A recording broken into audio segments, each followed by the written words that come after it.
So let's talk about them a little bit more. We're going to go into depth in each one. And like I said, if you have questions or it starts to like sound the same, my advice to you is go back to the table. That's where I refer to. I find the table really helpful that we already looked at. So purpose of the offense: defeat, destroy, or neutralize an enemy force. So we're going to deprive the enemy of resources. We're going to gain information, etc. So how does the Army employ offensive tasks? It employs them at different levels of war, and it honestly can go all the way from a fire team up to the division level. So division can also be an operational level depending on the situation, but tactical, you're going to find from the fire team all the way to division. Division can also sometimes be used as an operational level. So just highlighting the fact that when we talk about the levels of war, so what are our 3 levels?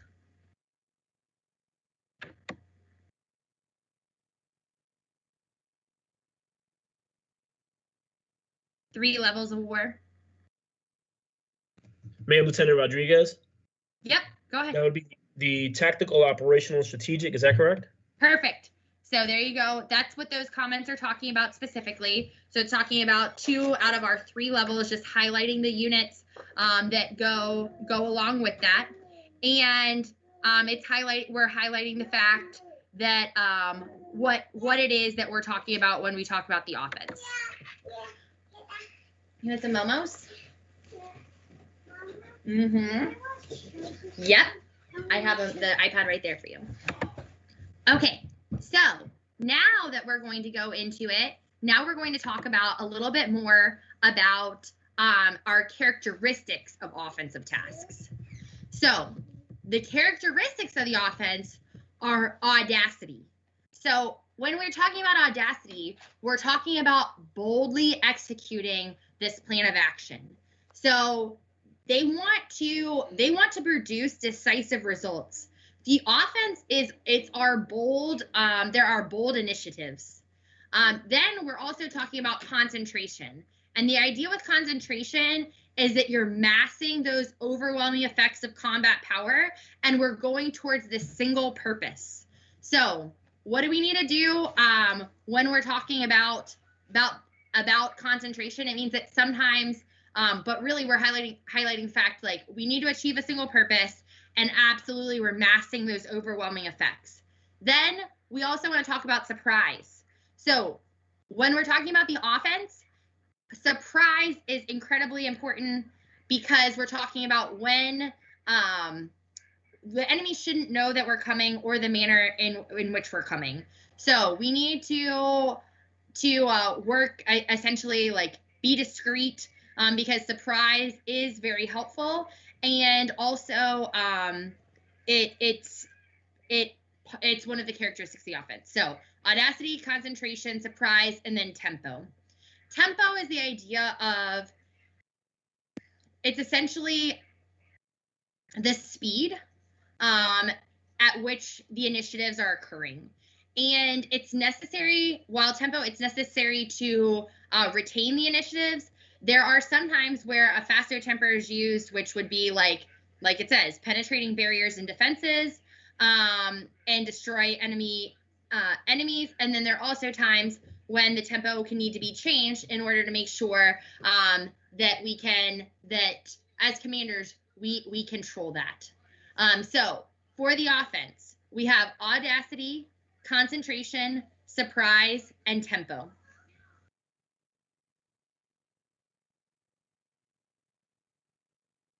Those are 4 characteristics of offensive tasks. Now we're going to talk about types of offensive tasks. So if you look at the chart, these are the four tasks that are listed: movement to contact, attack, exploitation, and pursuit. Now, I would say in this order is most likely, it's the most likely order for these to occur in. Most commonly, we move to contact, then and with the goal of making that initial contact, and then developing that situation.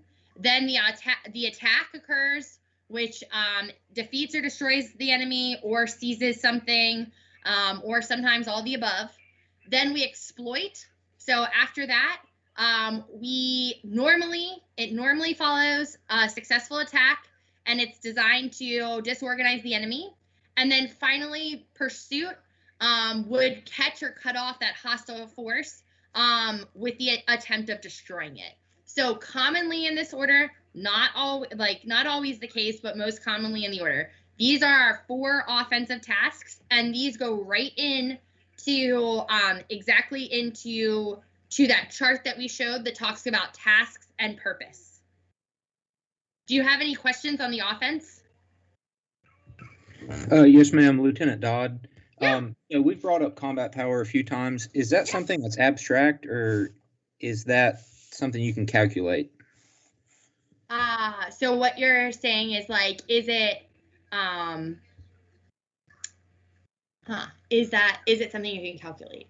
So I just don't know what combat power is. Yeah. No, I totally understand the question. So with combat power, I do think the idea of combat power that we use in a lot of these definitions is pretty abstract. I don't think that that combat power is commonly when we're talking about it, that what we're talking about is something specific in terms of like 10 tanks, or that there's necessarily like a quantitative. I think you're looking for a quantitative answer. However, I would tell you is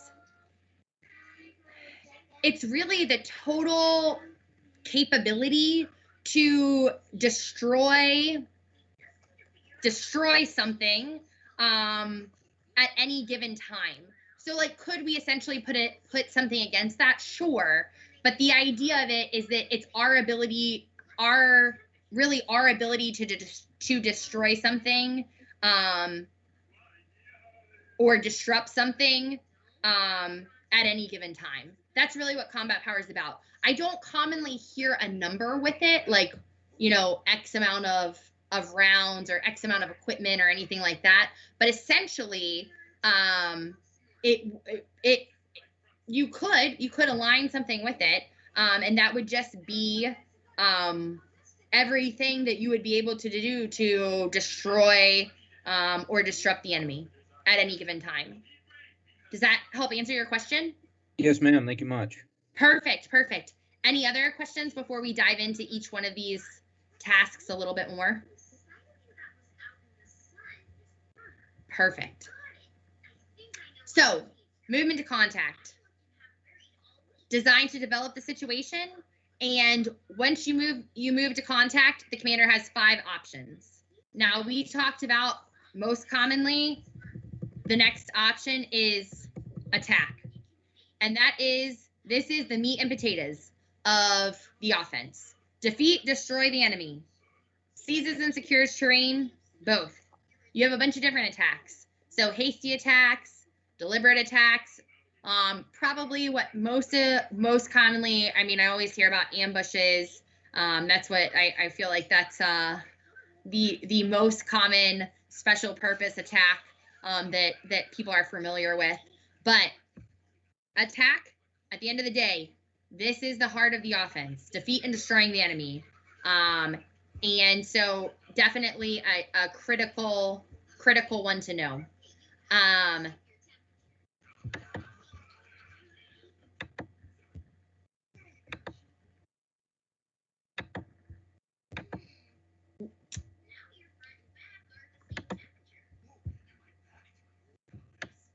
After we talk about the attack, we're going to move into exploitation. And exploitation, it normally follows a successful attack. But the idea is that what it is designed to do is to disorganize the enemy in depth. So it capitalizes on these tactical opportunities, and it allows us to exploit normally following a successful offensive attack. Then when we're talking about pursuit, so pursuit, another offensive task, but it's designed to catch or cut off a hostile force while they are attempting to escape. So you have to move rapidly, You have to have decentralized control, and this is a very bold action. Pursuit is very bold. One example of this is the Highway of Death in Kuwait. Can anyone tell us about? Does anyone know a little bit about this specific example? Lieutenant Hill, go ahead. Ma'am, so essentially, this was pretty much after Operation Desert Storm was in full swing. I believe it was the Iraqi Royal Guard, if I'm not mistaken, was essentially retreating, and the United States essentially bombed their entire convoy, but along with mass civilian casualties. The attack wasn't like a necessary operation. It was pretty much driving out the enemy even more, letting them know, hey, we're here. We have pretty much air dominance and power, and we're going to show the amount of power we have by pretty much wiping out your entire force that's retreating, and pretty much making a statement essentially. And it was kind of a controversial thing because of the amount of civilian casualties that actually happened. That is great. A great answer. Lieutenant Dodd, did you have any? No, ma'am. Sorry, my hand's up from earlier.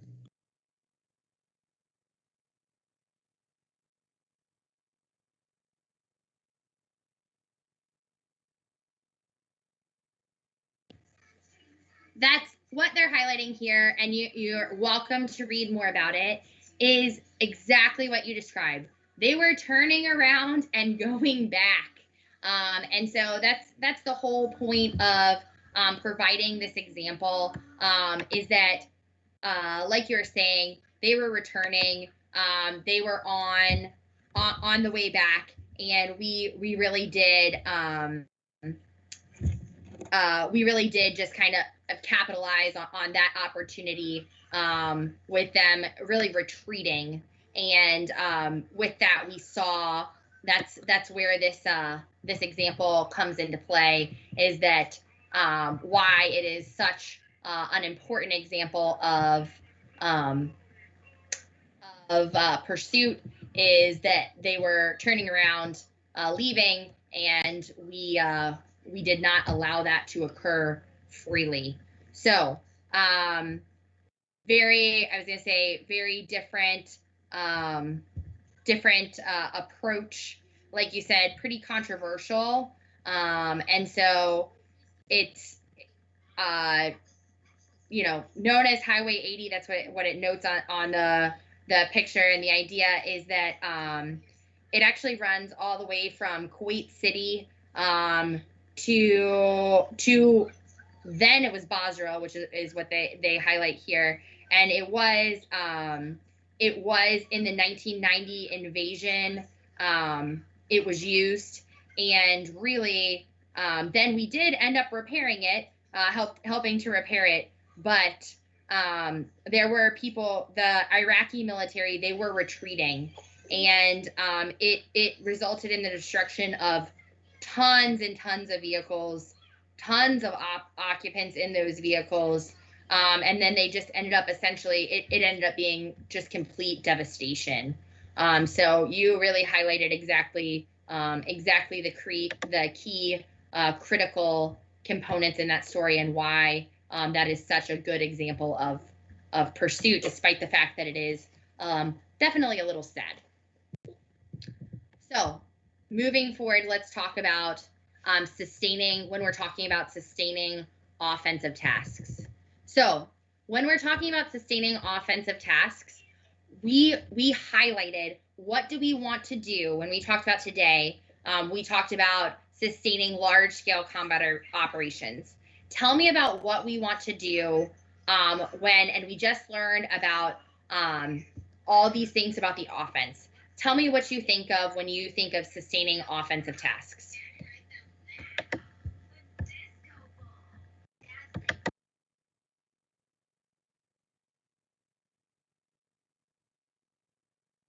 Go ahead, Lieutenant Beavis. Good morning, ma'am. Supply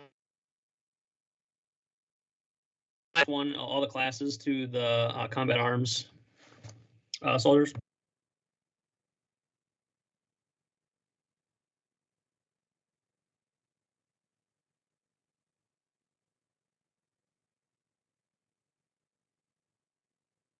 I'm not sure if you're Awesome. talking.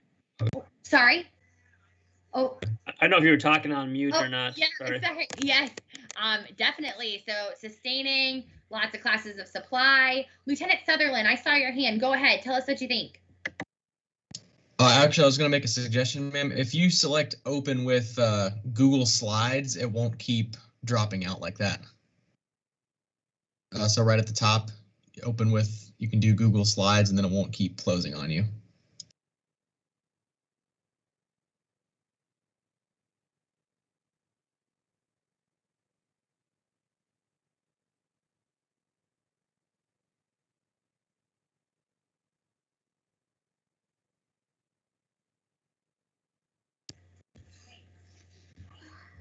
There we go. Hopefully, I was going to say, we've gone through so many times today of this closing, so hopefully we don't see that again.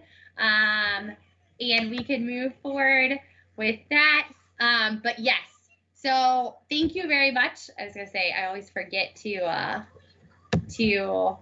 go into presentation mode, but we will get there. So what else? What do other people think of when we're talking about sustaining the offense? What do you think of? Ma'am, Lieutenant Gladys. Yeah, go ahead. I think of Vietnam. Okay. What do you just think about? that connection? I mean, the reason we lost was basically we didn't sustain, and there were too many politics. And with the Joint Chiefs of Staff between them and the president, and we ended up just slowing down the tempo a little bit too much, and that led to us just basically wasting too many resources and wasting too much political will and eventually losing. So if they sustained the tempo and they sustained the war fighting, that wouldn't have happened. Very interesting. So when I think of sustaining offensive tasks, there are a couple, we talked about the classes of supply. There are a couple classes of supply that come to mind immediately. So as soon as I'm thinking of sustaining the offense, I am thinking class 3B. So I'm thinking fuel and I'm thinking ammo. Class 3, class 5, and then, some class 7, as well as I am thinking medical evaluation. Now we're going to talk a little bit about the difference between logistics and sustainment, but later on today. But when you're talking about classes of supply, I am thinking 3 and 5 and 7. Obviously, you're gonna have to keep your main assets, but I'm thinking of 3 and 5, and then I'm also highly considering that medical evacuation, because I know that during the offense, that's going to be our most casualty producing time of the fight. So we're thinking high in intensity, and we're also thinking about that fast pace, which is I think a thing you highlighted, Lieutenant Gladys, is kind of how much they couldn't keep up. And that's definitely something when you're talking about sustaining the offense, you have to keep up. And so that's a great point. So we have our 4 offensive tasks. We're going to highlight those again. And then we're going to talk about, now we're going to talk about the defense. So why go on the defense? The idea of going on the defense is that we're creating the conditions for a counteroffensive so we can regain the initiative.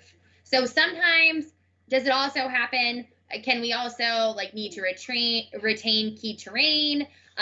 Do we need, maybe there's something that happens from the enemy? Sure, it can happen for other reasons, but mainly we want to create the conditions for a counteroffensive. Now, let's talk about the characteristics of the defense. You're going to see that this is different than the characteristics of the offense. And the idea is that when we use disruption, flexibility, maneuver, mass and concentration, and operations in depth, that these characteristics enable us to really to set the right conditions for that counteroffensive. So we're going to set the right conditions for that counteroffensive by doing the characteristics, by using these characteristics of the defense.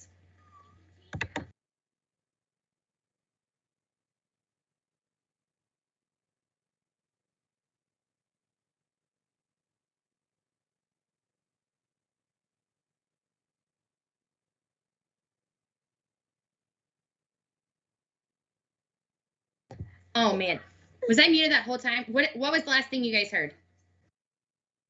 We heard you, ma'am. Okay, you heard for characteristics of the defense? Yes, ma'am. Okay, perfect. Okay.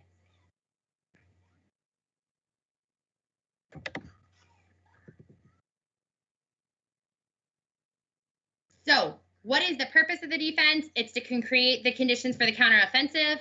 Now we're going to go into our types of defensive tasks: area defense, mobile defense, and retrograde. Area defense.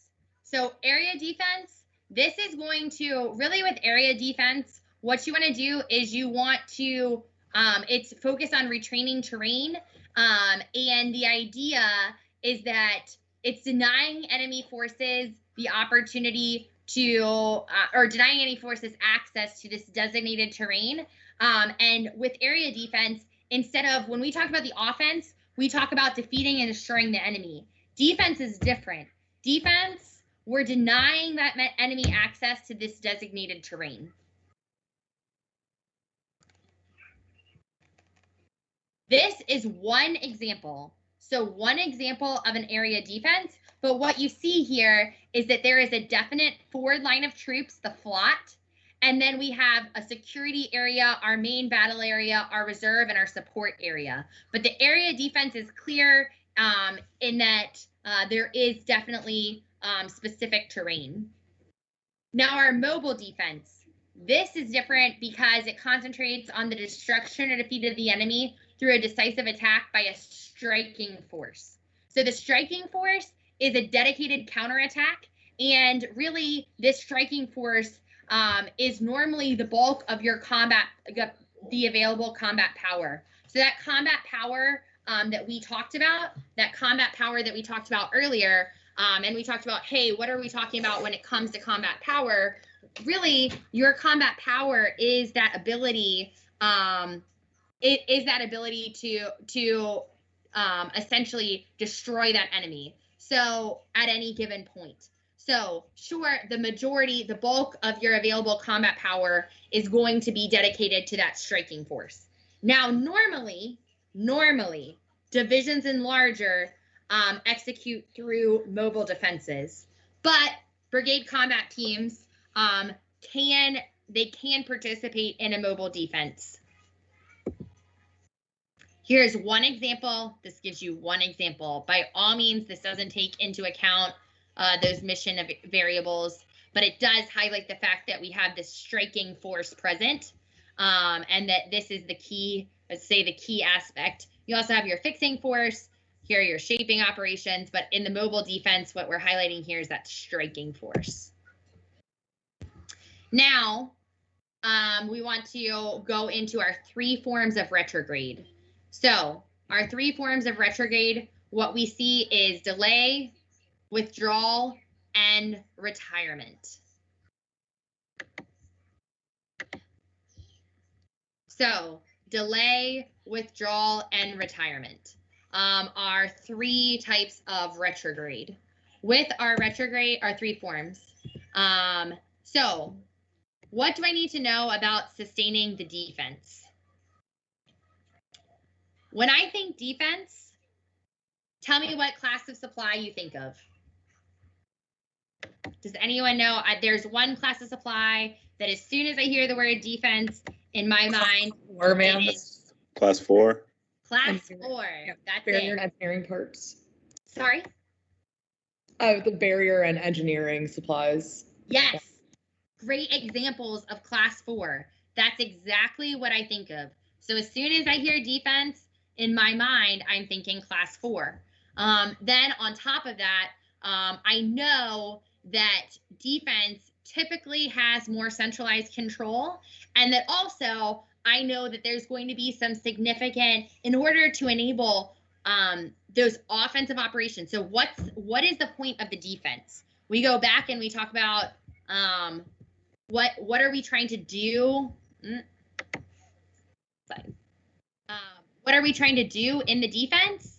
When I talk about what we're trying to do in the defense, my whole point is to create conditions for that counteroffensive.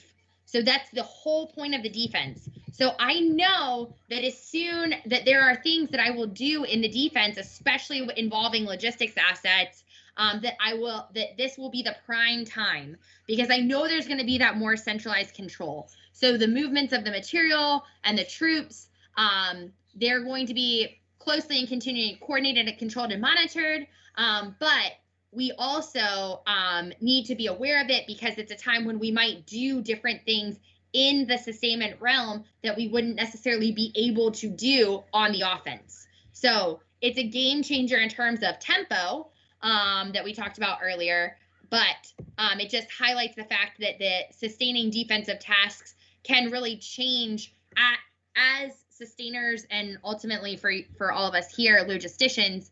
As logisticians, we need to critically be analyzing those classes of supply that are going to be necessary in order to accomplish these tasks. So our 3 types of defensive tasks: area defense, mobile defense, and retrograde. Next, we're going to talk a little bit, and we've already gone into pretty good depth about our stability tasks. So just the idea that stability tasks, what we're trying to do is we don't want violence. We want, society, government, economic success, and that really stability in other regions encourages those behaviors. So it encourages that, and it enables that, where if we have a secure environment, essential government services, humanitarian relief, all of these things, that creates stability in regions. That's the point of stability tasks. So our stability operations. This is just a quote from our former Secretary of Defense. And the idea, and I think the highlight, is that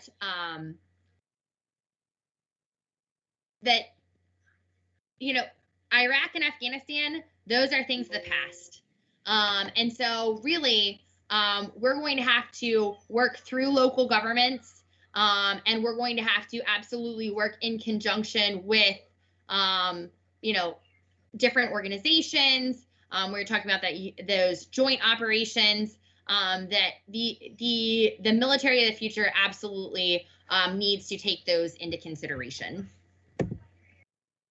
So what do we do for stability tasks? Establish civil security, establish civil control, restore those essential services, support to governments, and support to economic and infrastructure development. Those are the tasks that we're highlighting when it comes to our stability tasks.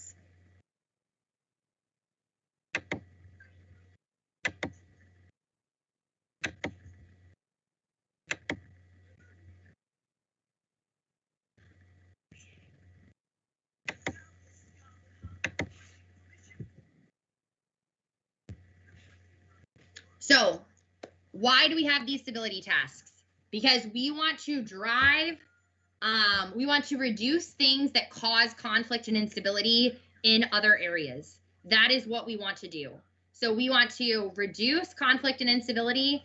And I think this just highlights, and really this gets to what the quote was talking about, is what are our greatest threats to our national security, and our greatest threats to our national security will be people that are unwilling to meet basic needs of their own people. So the idea is, when we're talking about stability tasks, that if people have the resources that they need, there isn't a lot of conflict in the region, that will essentially make us safer as a result of the decrease in conflict and instability in those respective areas.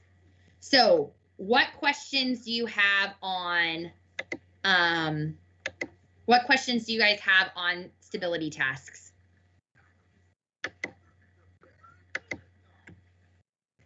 Ma'am, this is Lieutenant Van Gundy. Could you just jump back to the stability task slide real quick for a minute? Yeah. Thank you, ma'am.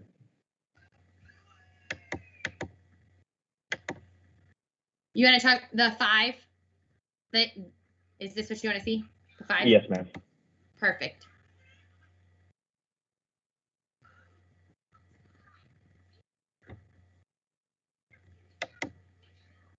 Any other questions?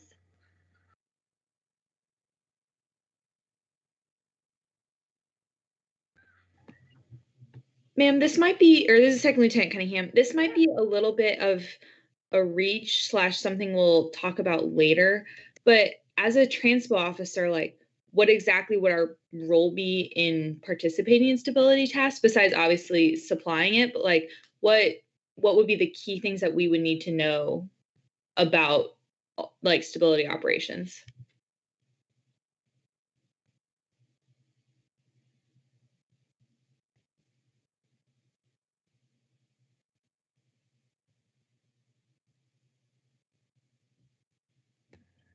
I think that's a great question. And I think that really one of the things that it gets at is the fact that what a dynamic battlefield that we're going to face in the future. And so when it's talking about stability tasks, as a transportation officer, I do think you're going to play a huge role in that, because when you just look at what this is, so we actually, to actually go back to the slide that Lieutenant Van Gundy just asked for.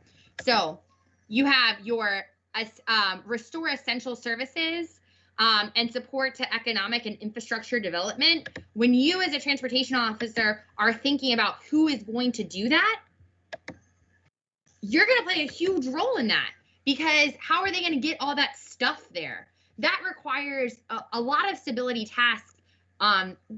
They require stuff. And they require, and so with that, you're going to be tied into every single aspect of that.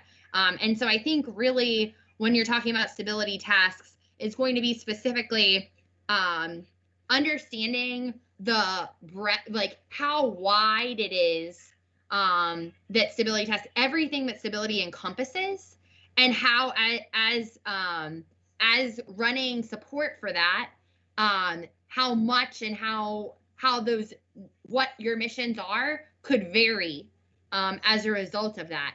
I think that's, I was going to say, probably the key thing is if you know you're going to conduct stability operations, you know that what you're going to be doing isn't, it's not going to just be, you know, what you think of when you think of like World War II, like, you know, tank on tank or something. Like that's not the, it's not limited to that.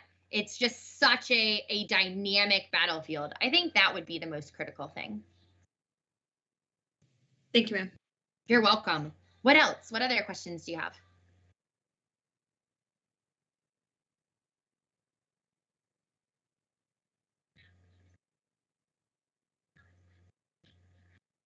Okay, perfect. Let's.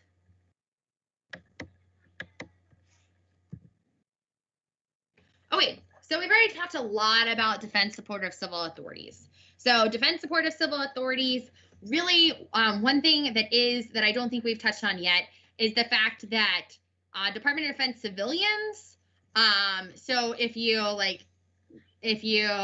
sometimes you'll hear the term used, DA civilians. Actually, sometimes they're in bullet classes. So Department of the Army civilians. Obviously, when we're talking about defense supportive civil authorities, we're going to talk about the entire Department of Defense, not just Department of the Army. But if you hear DA civilians, they can also be part of defense support for civil authorities. So it's not limited to what you traditionally think of as green suiters. And then that we're able to assist in domestic emergencies, law enforcement support, domestic activities, or qualifying special events. Now, what I'll tell you is knowing and understanding these authorities, very, very critical.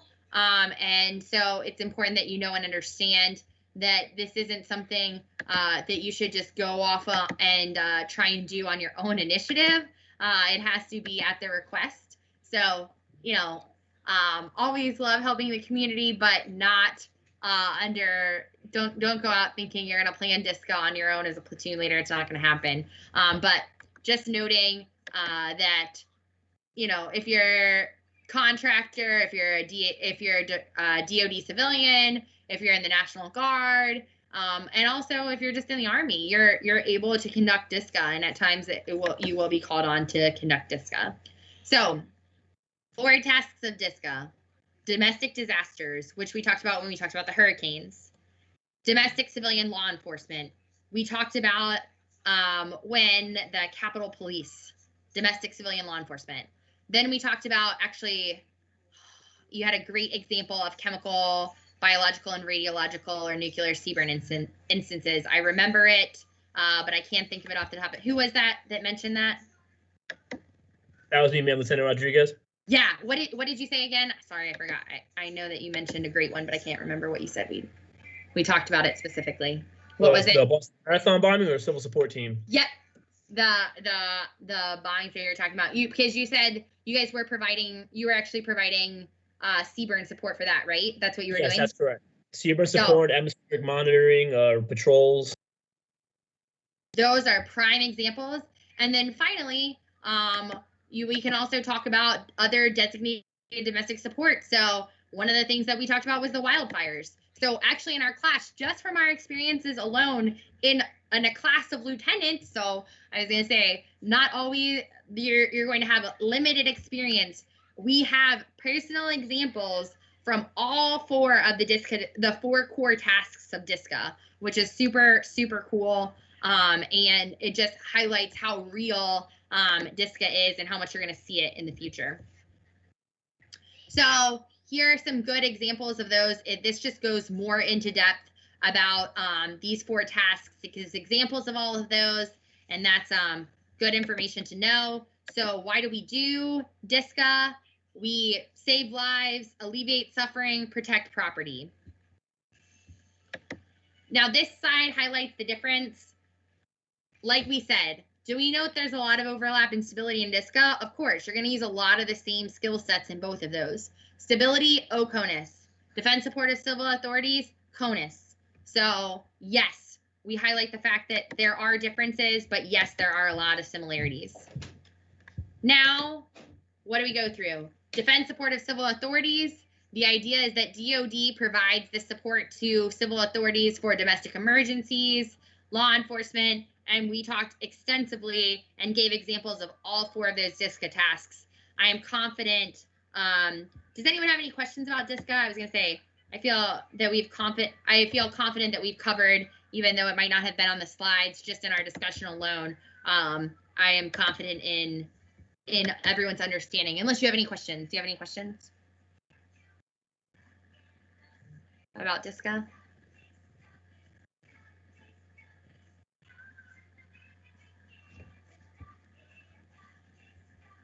Okay. Hearing none. So today we talked about how unified land operations. Let's go back to. So, do I still have it up? I don't know if I still have it up. Yep, I do. Okay. So, let's go back.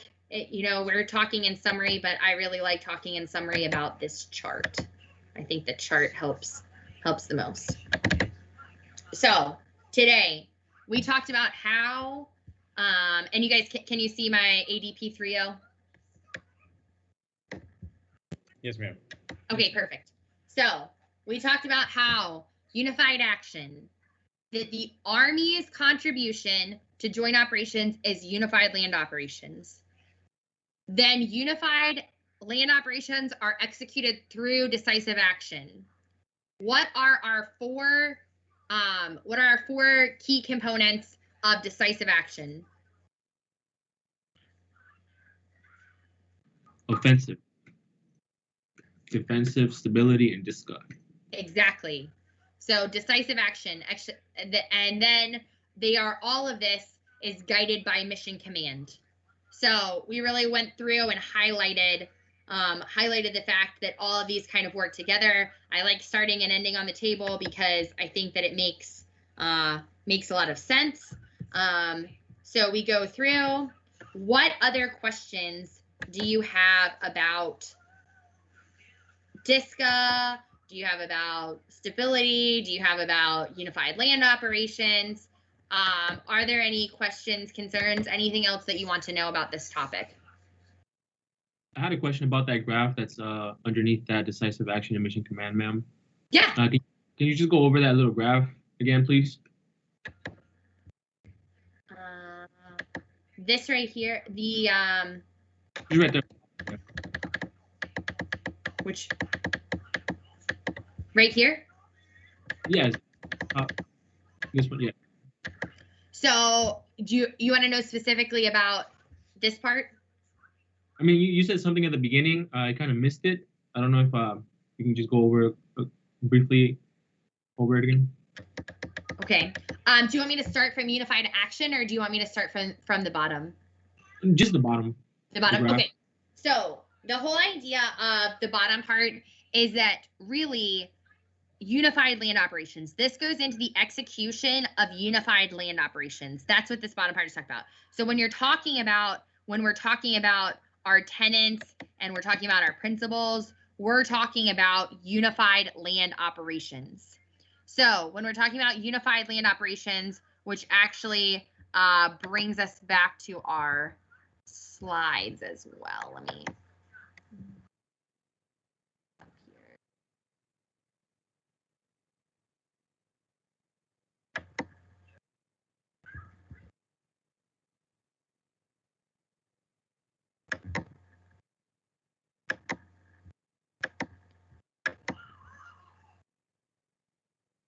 Okay, everything just froze for me. Give me a second.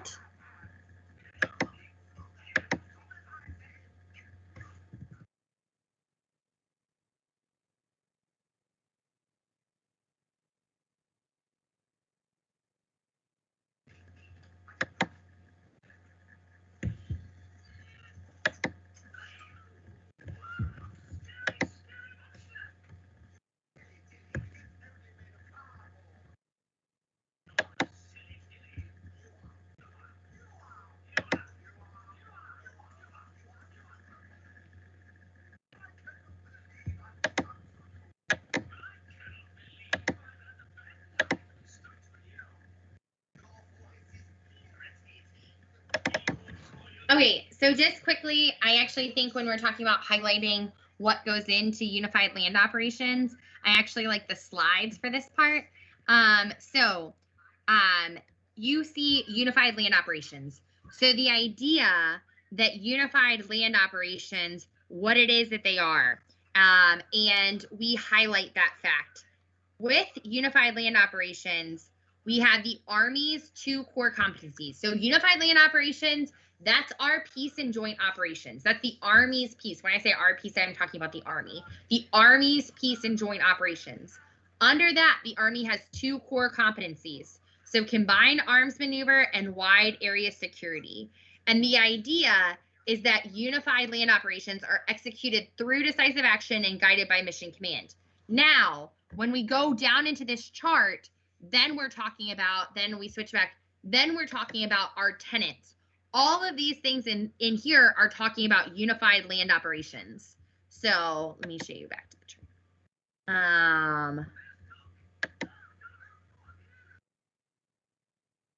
So we set the stage, and then here we go. We're talking about our tenets of unified land operations. So that's when we're talking about simultaneity, depth, synchronization, flexibility.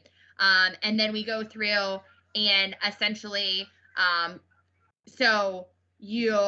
the principles, mission command, develop the situation, combined arms, adherence to law of war, all of these things go into fueling. We don't highlight these as much. Like people sometimes are surprised, like we're not going to teach MDMP here in BOLC. We're not going to teach the Army design methodology here in BOLC. But understanding essentially what this class is trying to highlight is that these unified land operations, what they're executed through. I also tell you, know the Army's 2 core competencies, that they're guided by mission command. Understanding your tenets, you're going to have to know and understand your tenets of unified land operations. But all of this basically fits into under that unified land operations umbrella. Does that help? Yes, ma'am. Thank you. Perfect. What other questions?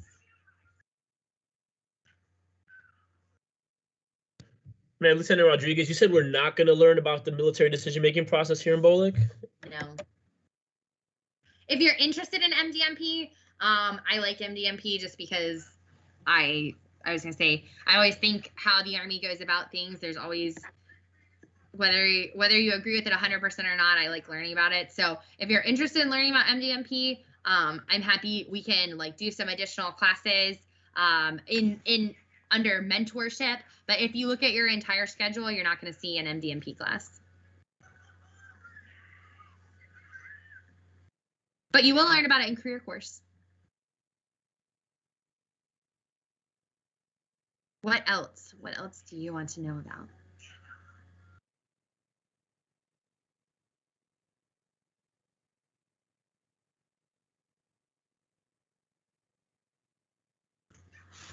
Okay. Ma'am, Yeah, go ahead. did you already, are these slides already posted on the Google Classroom? I don't.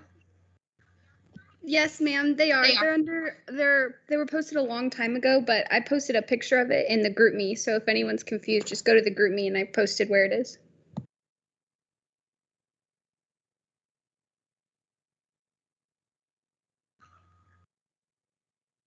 Perfect.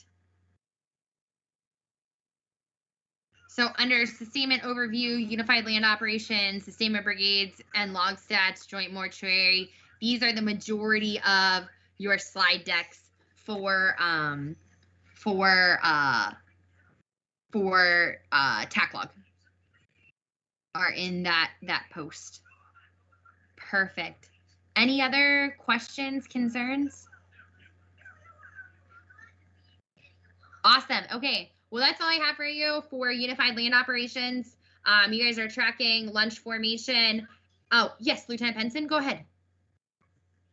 Sorry, I did that by accident, ma'am. Oh, you're good. So after lunch formation, Captain Lasky will be back on. You guys are going to be doing sustainment overview and then your training management Q&A. Go ahead, Lieutenant Van Gundy. Sorry, ma'am, that's left over from earlier. Oh, did you have something? Did I call on you earlier? Did you have a question? It's all good, ma'am. I just needed to see Okay. another slide. That was a while ago. Okay. Lieutenant Muncie, go ahead. Ma'am, I just want to confirm times for lunch.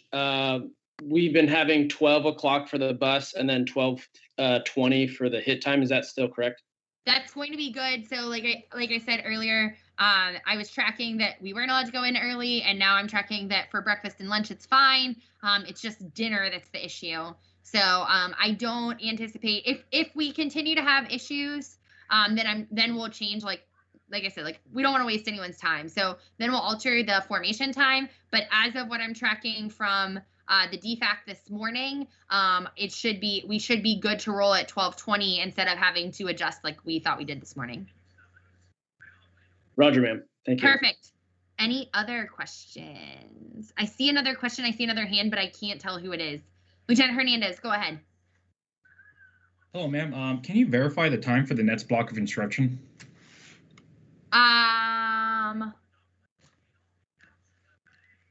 Yes, I will verify right now.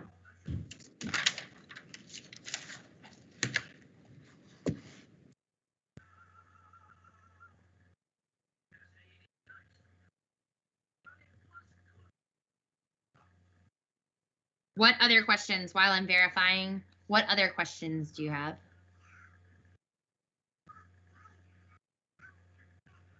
Hi, ma'am. Yes. Just a quick question. As far as the COVID tests, are we all good or we're kind of waiting for the results still? We're waiting for results. I don't think anyone's gotten any results yet. I haven't heard anything. When you do, you'll get like a memo if you test positive, and then you'll be ready to move into there's another barracks, and you'll move into that. You'll move into it. The timeline will move pretty quickly. As soon as we get your positive results, you're normally out of the hotel in like 3 hours. Roger, ma'am. Just to follow back on what time the next block will start, it will be 13:30. Lieutenant Hernandez, 13:30. Just verified with Captain Lasky. Much appreciated, ma'am. Thank you. Awesome. What other questions? Any other questions? Yes, ma'am. This is Lieutenant Marsh. Yeah, go ahead. So will we get notified if our test comes back negative as well, or only if it's positive? You're probably only going to get notified if it comes back positive, but I will I'll tell the class. I mean, you're all going to get notified within like 24 hours of one another because you all took the test at the same time. So not that I will tell everyone who tests positive, but I'll let you know that you will have gotten contacted if you tested positive. So then you'll know you're negative moving forward. Okay. And then will those memos be sent by email to us? They will call you. Call us? Okay. As well as, so the first way you're probably going to know is you're probably going to get a phone call. And then you're going to get the memo via email that will say like, oh, you have to quarantine. And then they'll need that to get you out of your hotel. Roger. Thank you, The ma'am. command team. Well, you'll just email that to First Sergeant, as well as you can CC the tax. We're always here. But any other questions? I anticipate the results coming pretty, I mean, kind of thought we'd have them by today, but I anticipate the results coming pretty soon because normally the turnaround is not very long on Fort Lee. Awesome. Any other questions?